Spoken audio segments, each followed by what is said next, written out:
Okay, everyone. I am not sure what just happened. We just blanked out. I don't know why we're having so many technical difficulties. Um, I don't know what's going on today. Um, but I'm going to try to get everyone back. Let me see if I can get Kathy on. Um, let's see.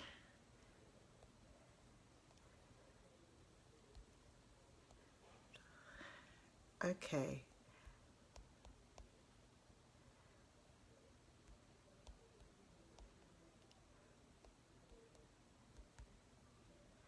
I'm not sure what just happened or why it happened.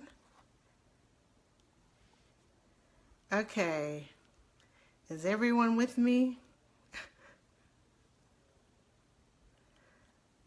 Okay. Slowly but surely, it's coming back. Let me see if I can invite Kathy back on.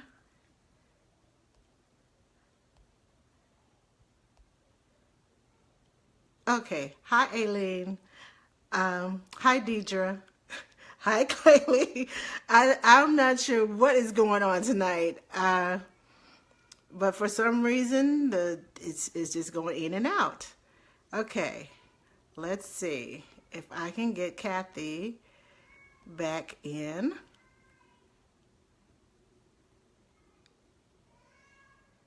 Hi, Brittany. Let's.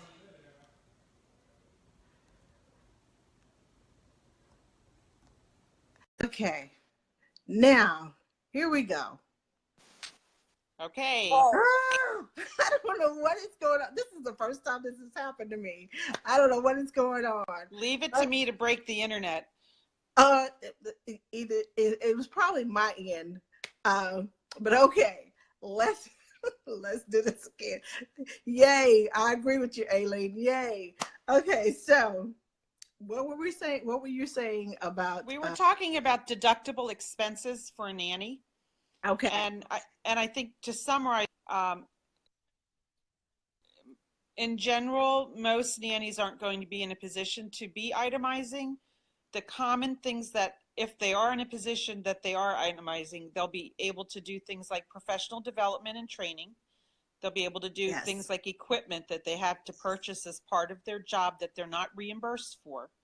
Um, Okay. you know, Typically, most parents are going to pay for the crayons and the art supplies and the consumables that are used within the home.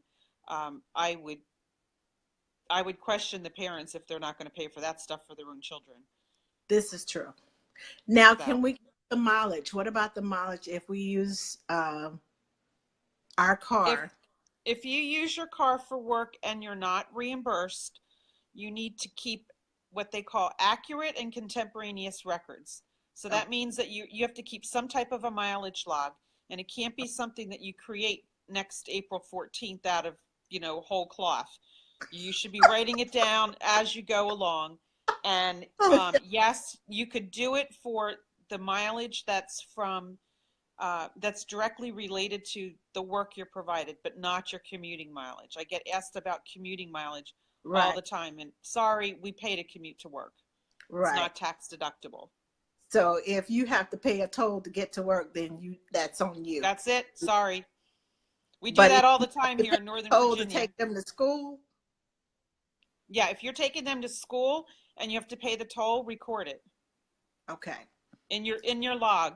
Your log should have the date, the purpose, the amount of miles that you traveled, and any incidental expenses like parking or tolls that you had to pay. oh, okay, all There's right. and there's apps for that too. I don't personally use any of them, but I know a number of nannies do use mileage apps to keep track of those expenses.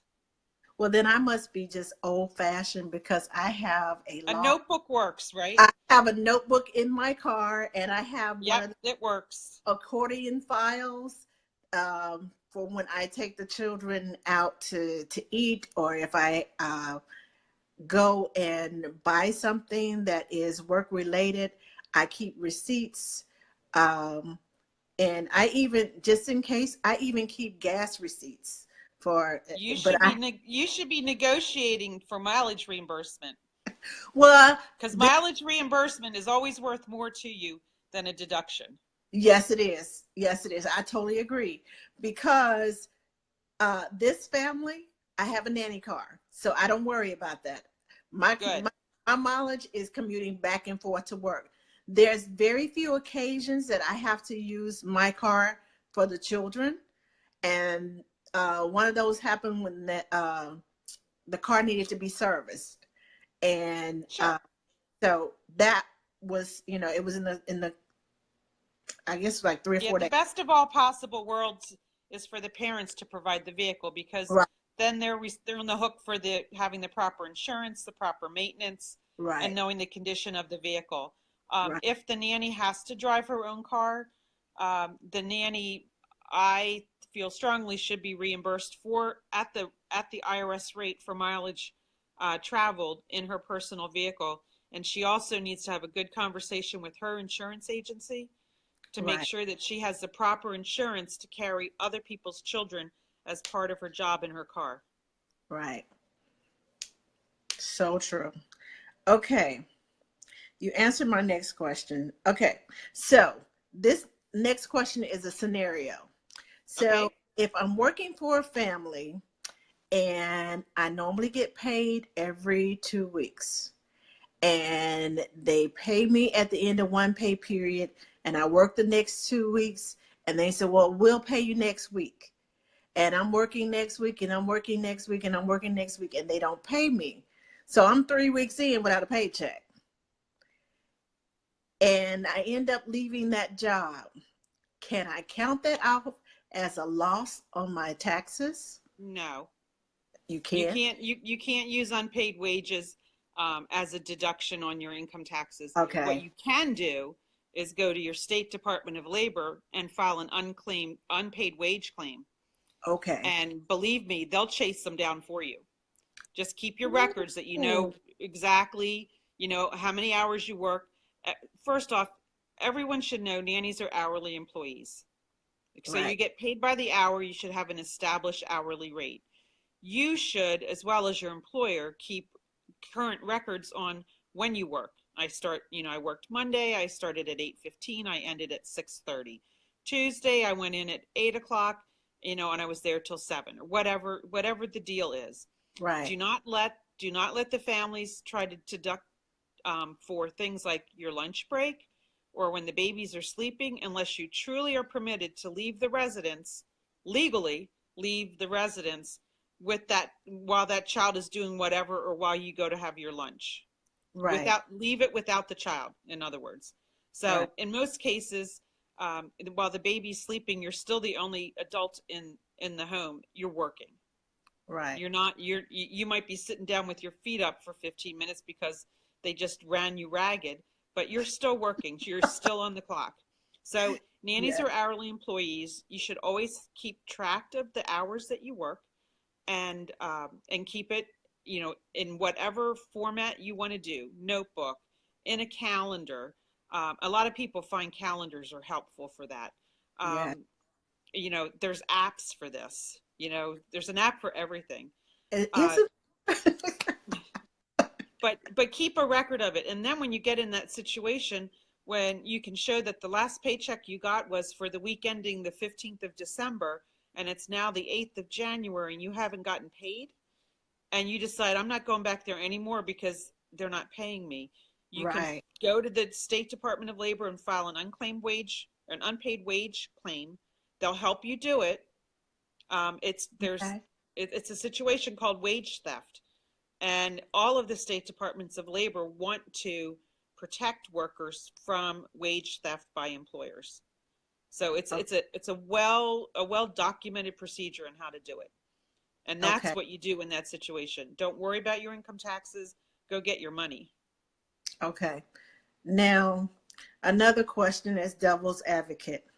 If I am working for a family and they are paying me, say, $500 a week, but I'm working like more like 60 hours a week, and it's not meet that $500 does not meet the standard of minimum wage. Okay. You can go to the same state Department of Labor and file a complaint for that too. Now, it's Okay. always better to work these things out person to person, right? Right, Like right, you don't run off to the government office and fill out paperwork unless person to person has failed. But right. yes, if you're entitled to minimum wage and the number of hours that you're working and the pay that you're getting paid for those number of hours doesn't meet minimum wage, you're going to have to leave that job because there's no way you can pursue that.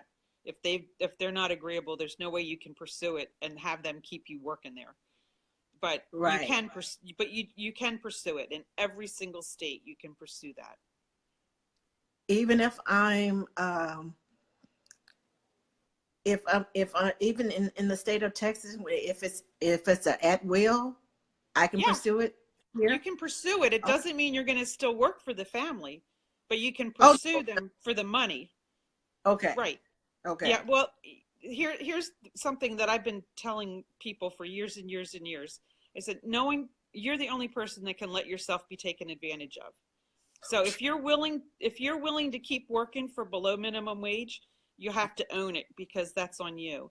But That, if all of a sudden you went from 40 hours a week to 60 hours a week and you were getting paid, $12.50 an hour, which was $500, and now you're not getting paid for your extra 20 hours and your overtime, then by all means try to work it out with the family and say, well, you made a mistake here because I'm hourly. Because that's the first thing you have to understand is that you are an hourly employee. Even if you agree to a certain amount per week, that certain amount per week has to be frameworked within how many hours you're agreeing to work for that amount of money. And then basic algebra will work out the hourly rate. okay. Okay. Now So, the but the only person that can let you be taken advantage of is yourself. okay. Okay. Got it. Got it. Got it. So be your own best advocate. Absolutely, absolutely. Know what your rights are, and not in an unpleasant way, but in an informative and educational way, because often the families, again, it's not always that they're trying to, you know, pull one over on the nanny. It's often that they just don't know. Right. They just don't know. Many of your employers are going to be salaried people because of the type of work that they perform, Right. and they're accustomed to working 40 hours sometimes and 75 hours because the stuff hit the fan and it had to be done, and they still You get the gotta same get it. paycheck every week. That's the same for you. It isn't. You are definitely, all nannies are hourly employees. Okay. Okay. And it doesn't matter whether you are live in or live out, you are still hourly You're still an employee. hourly employee. All that your residential status of whether you live in or live out of impacts is whether you're entitled to overtime at the rate of time and a half when you work more than Okay. 40 hours. Okay? You're Okay. still to be paid for every hour that you work. It's just And it's live-in still nannies in many states, live-in nannies still only get their straight hourly rate for the extra hours over 40. okay. But it still needs to be at least minimum wage. Yeah, and it really should be at the rate you agreed to in your work agreement. Right. Okay. Just checking. Okay. Yeah. So another scenario. If I'm working part-time for two different families, one family takes out taxes, the other one doesn't. Uh-huh. Do I still have to pay for that part that's Yeah. not being taken out? Sorry. Whether they do it right or wrong, you're still responsible for your own income Okay. taxes all the time. All the time. So And whatever. I will dig up and post after we're done here the link to the form that tells you how to Oh, report your wages when you did not get a W-2 form. okay. That works. That works. That works. Okay? So, so we should never receive a 1099. No, ma'am. A Okay. 1099 means that you're agreeing to be an independent contractor. It means that you're agreeing to pay the family's taxes for them because you're going to pay your share and their share. And I have a graphic for that that can show you how many hundreds or thousands of dollars that can cost you in a year when you do Wow. that. And you're agreeing to give up unemployment insurance and workers' comp protections. You are not an So, independent contractor. Nannies are employees. Nannies get a W-2. okay. So no more 1099 nannies. If you're on Nope. 1099, don't do it. Don't do Yeah. it. So, It's not um, illegal. It's not illegal for you to take one if that's what you've right. agreed to do, but you've really disadvantaged yourself and let yourself be taken advantage of in that situation. And in that situation, you need to go back and You need to go back and say, renegotiate. "Whoa, I'm so sorry. This is the wrong form. I don't know. I don't know what you were thinking, but I'm supposed to get a W-2 form." Right, right, right. So, um, my next question is, um, but you already answered that. I'm sorry. You did answer that. Um, Now, as far as the payroll, uh, when we go to our parents and we talk to them about being paid on the books and the Yep. payroll, they can call you at any time and say, this is my nanny and set it up. How long does that process usually take? Depending upon how responsive the family is to getting paperwork signed, it can be done, in 2 or 3 days to get started. When a family comes to us, we have to collect the information needed to set them up as an employer. They have to sign certain paperwork. It's all done electronically Okay. Adobe EchoSign. So, the family gets an email, they click on the link, and then they set up their signature and go sign, sign, sign, and it goes right back to us automatically. So no one needs to print things out anymore and run to the fax machine. It's very easy to do. I actually sold a house without it touching a piece of paper. So it can be done. It can be done. Oh my God. Um, and so once the family gets that part taken care of, it's a few days for us internally to get the um, the the nanny into the system and set up into payroll. Um, Oftentimes, the nanny has to start with like a partial paycheck just because of however they start in terms of the work weeks. Okay. That's not unusual, because start dates vary all over the place and they get put into a get paid on Friday schedule. Okay. So, and we pay either weekly or biweekly, which means every Friday or every other Friday. I love getting paid every Friday. It, Yeah, it's that every 2 weeks, anything could happen in between those 2 weeks. yeah. But now, for everyone that's watching, welcome. And if you have any questions, please type them in now. Um, I know I have been asking questions and playing devil's advocate. I have personally, I have had my own business. So doing taxes is not new to me. But I know for those of us who have not done taxes before, who have questions about taxes, it can be pretty stressful. So if you have any questions, please ask them now.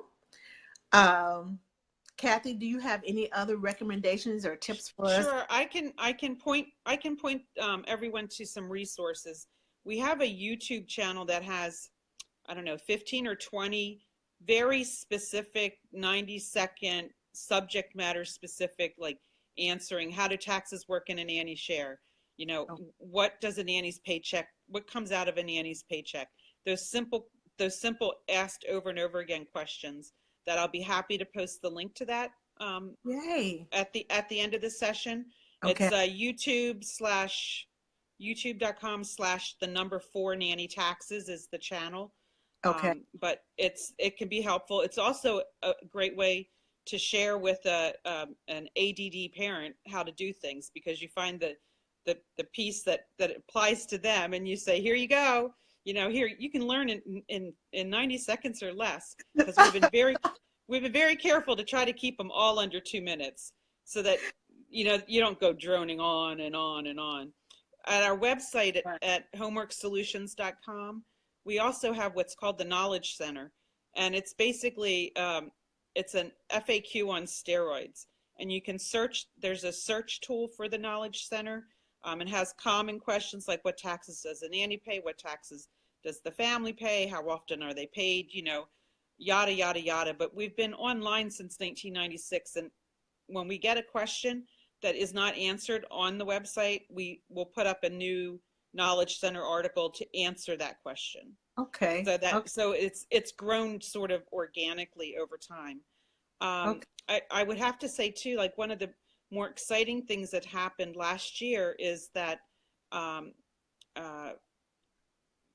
health savings accounts became something that families could do very, very easily for their nannies, which is something that in the past, businesses had to, it was a lot of paperwork and a lot of overhead to get it set up. So they're called qualified small employer health savings arrangements. And it's a very easy way for families to help the nanny pay for her out-of-pocket insurance cost, that insurance that was purchased out on the individual marketplace, pay for things like co-pays and the like. It's a way for families to really offer a true insurance benefit or a true medical support benefit without a ton of paperwork.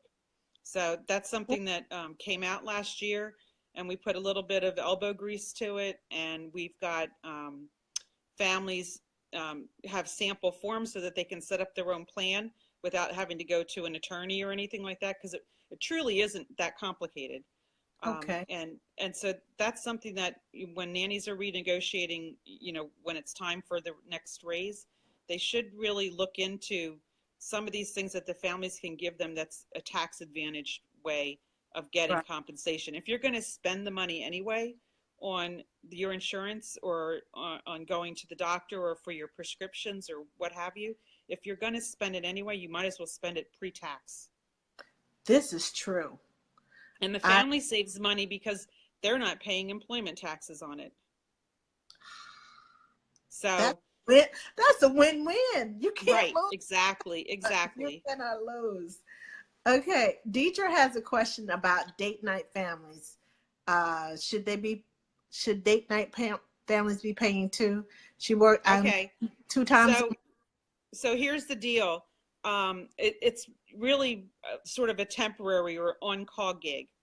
If you work for that same family and they pay you $2,100 or more in 2018, then the answer is yes. Okay. If it truly is an occasional and you come in and you're making, $50 or $60 for the occasional dinner date, watching the children for dinner and movies once or twice a month, and you never come up to this $2,100, then they're fine. They shouldn't have to give you anything. If you make more than $600 that way, you're supposed to report that income. Why do they get the break? Whatever you do or don't do, this is the no-tell motel. But technically, you should be reporting that babysitting income from any families if you make in total more than $600 that way in a year. Okay. All right, ladies, you got to report the money. You heard it from Homework Solutions. You got to report it. So I see that we don't have any other questions. Let me scroll back through and make sure. No, I think I lost half of everybody when it went down. So they can just go and do the rebroadcast because it will be up online on Facebook. So if you can just in the comments box, can you just type in Homework Solutions and the form, or if there's a link to the form for us? Hello, Chevette. I can do that. I have to do it afterwards because I need to open up another window and look for it. Oh, okay, okay. Chevelle But I'm just, going to put the website in the comments. okay, okay. Do you have any questions, Chevelle? She usually has great questions that I don't think about. So, but yeah, I want to thank you so much Thank for you. sharing with us and setting us straight on what we need to pay, what we don't need to pay, why we need to be paid on the books. And And anytime people have questions, if they just hop over to the Homework Solutions Facebook okay, page and ask there, that's perfect. okay, Um, we we typically will respond within the business day if it's during the day. I don't babysit it all weekend long, so if you ask me a question at 8 o'clock on Saturday night, you might not hear back until Monday morning. But we will oh, get back to you and let you know the answers. okay, okay. Well, we expect you to have a life too. You have new Thank grandbabies you you. have to spoil. That's right. Yes. So, So again, thank you so much oh, you're for welcome. Thank you for inviting me. you're welcome. You're welcome. And just a quick announcement. Next week, our special guest is going to be Aileen Mathurin from My Nanny Circle. So you might want to come back and hear about her story and how she became the nanny advocate that she is. So I will see you all next week. Same time, same place, right here on Monday at 7:30 p.m. Central Standard Time. And thank you all for watching. Goodbye now. Bye.